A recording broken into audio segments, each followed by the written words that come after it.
विद्यार्थियों, आज बात करेंगे अपन हिंदी सूफी काव्य। देखिए, हिंदी सूफी काव्यधारा निर्गुण काव्यधारा के दो भेद किए हैं, जिसमें निर्गुण काव्यधारा उसमें ज्ञानाश्रय शाखा और प्रेमाश्रयी। निर्गुण काव्यधारा में सूफी काव्यधारा भी अपना स्थान रखती है। भक्ति काल की निर्गुण काव्यधारा के अंतर्गत संत काव्य एवं सूफी काव्य नामक दो शाखाएं। सूफी काव्य के लिए प्रचलित कुछ अन्य नाम भी हैं, जिसमें प्रेम मार्गी शाखा, प्रेमाश्रयी शाखा और प्रेमाख्यानक काव्य परंपरा, रोमांसिक कथा काव्य परंपरा आदि। स्पष्ट ही इस शाखा में प्रेम तत्व की प्रधानता परिलक्षित होती है। प्रेम तत्व की प्रधानता सूफी काव्य में उपलब्ध प्रेम भावना भारतीय प्रेम से कुछ अलग है। ये स्वच्छंद प्रेम है, जिसे अंग्रेजी में रोमांस कहा गया है। इस प्रेम भावना में स्वच्छता, सौंदर्य भावना, साहसपूर्ण क्रियाकलाप विद्यमान रहते हैं तथा यह मर्यादावादी दाम्पत्य प्रेम से हटकर है। स्वच्छंद प्रेम समाज की मान्यताओं को स्वीकार नहीं करता। हिंदी को मध्यकालीन प्रेमाख्यानक ग्रंथों में इसी रोमांस का चित्रण किया गया है। आचार्य रामचंद्र शुक्ल ने इन प्रेमाख्यानकों पर फारसी मसनवियों का प्रभाव माना है, किंतु हमें यह भी स्मरण रखना चाहिए कि इस प्रकार का प्रेम चित्रण भारतीय परंपरा में प्रचुरता से उपलब्ध होता है। ऋग्वेद में उर्वशी पुरूरवा का आख्यान, महाभारत का नल दमयंती आख्यान और तप्ता संवरण आख्यान और पुराणों में वर्णित उषा, अनिरुद्ध, राधा कृष्ण, प्रभावती, प्रद्युम्न आख्यान भी स्वच्छंद प्रेम की परिभाषा में आते हैं। स्वच्छंद प्रेम की यही परंपरा कालांतर में संस्कृत में वाशवदत्ता कादम्बरी 10 कुमार चरित्र में दिखाई पड़ती है। रुद्रट ने 9वीं शताब्दी में कथा काव्य के लक्षण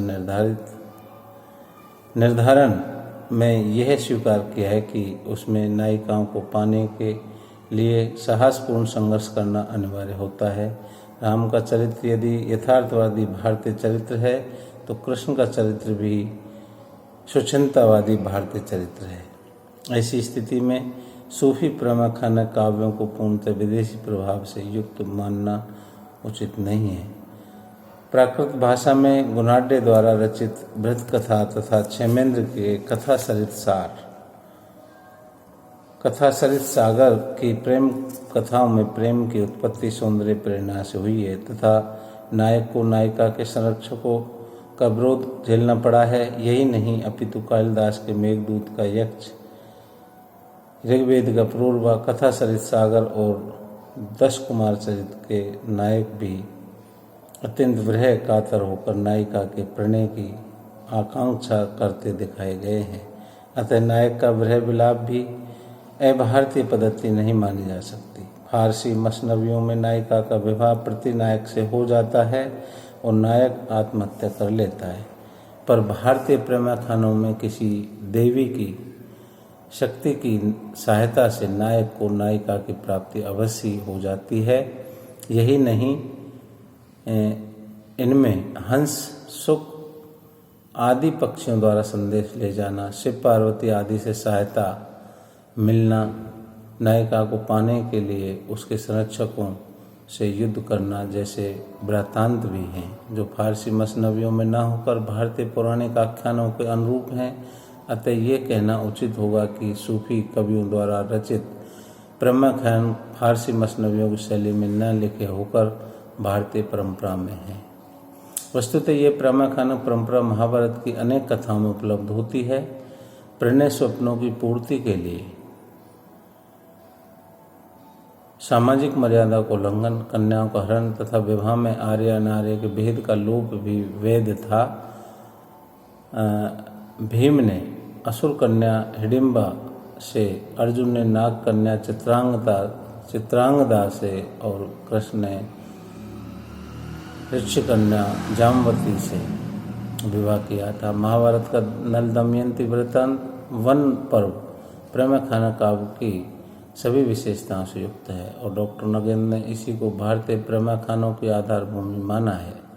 तदंतर हरिवंश पुराण में वर्णित कृष्ण, रुक्मणी, प्रद्युम्न, प्रभावती और उषा अनिरुद्ध आख्यानों में दी गई कथानक रूढ़ियों यथा देव मंदिर में पूजा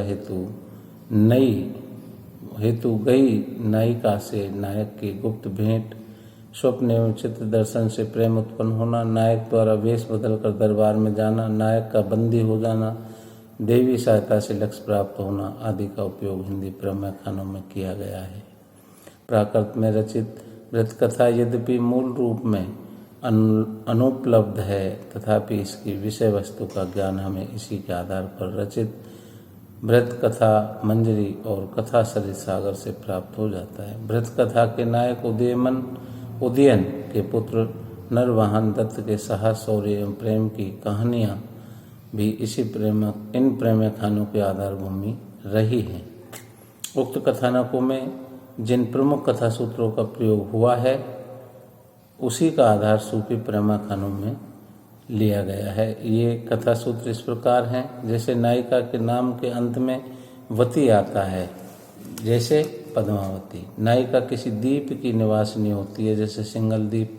स्वप्न दर्शन, चित्र दर्शन या गुण कथन से नायक नायिका में प्रेम होना, नायक द्वारा ब्राह्मण, भिक्षु, योगी का तपस्वी वेश में नायिका की खोज हेतु निकलना, मंदिर या पुष्प वाटिका में नायक नायिका की प्रथम भेंट होना, नायिका के संरक्षक से नायक का युद्ध होना, किसी सिद्ध योगी, वेताल या देवता की सहायता से नायक को नायिका की प्राप्ति होना।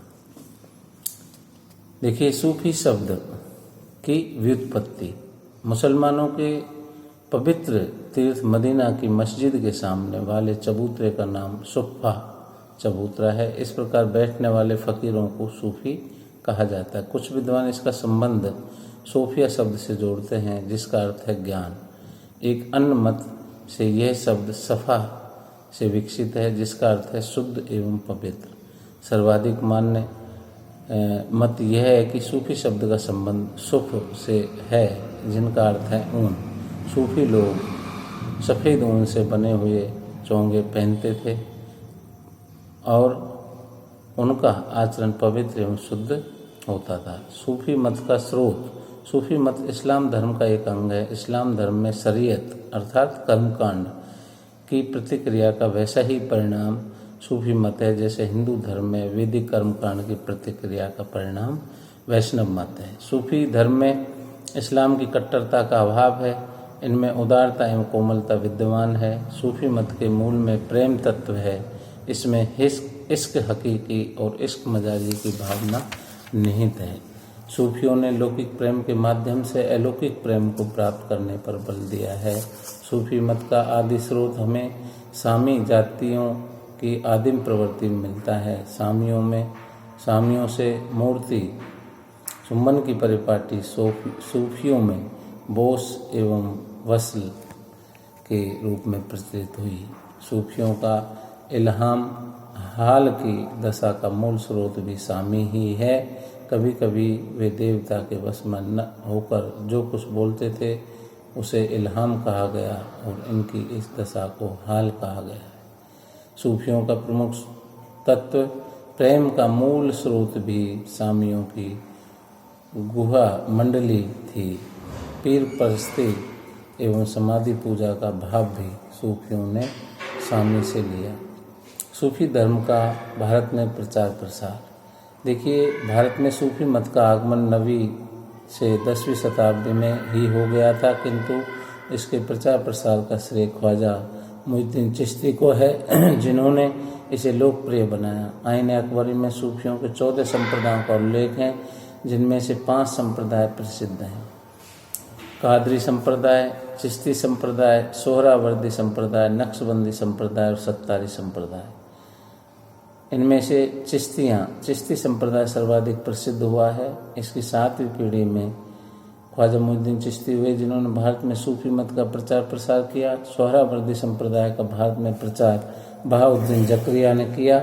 कादरी संप्रदाय का प्रवर्तन भारत में अब्दुल कादिर ने किया। इस संप्रदाय के सैयद मोहम्मद गौस इतने ख्याति प्राप्त हुए कि सिकंदर लोदी ने अपनी पुत्री का विवाह उनके साथ करा दिया। नक्शबंदी संप्रदाय का प्रचार भारत में 17वीं शताब्दी में अहमद फारूकी ने किया। अब देखिए सूफी जो मत है उसकी सूफी काव्य की जो प्रवृत्तियाँ हैं वो इस प्रकार हैं। भक्ति काल की निर्गुण काव्यधारा दो वर्गों में विभक्त है, जिसमें संत काव्यधारा है और सूफी काव्यधारा है। इनमें से प्रथम काव्यधारा का प्रतिनिधित्व करते हैं कबीर, तो द्वितीय काव्यधारा के प्रतिनिधि कवि हैं जायसी। सूफी काव्यधारा के लिए कुछ अन्य प्रचलित नाम भी हैं।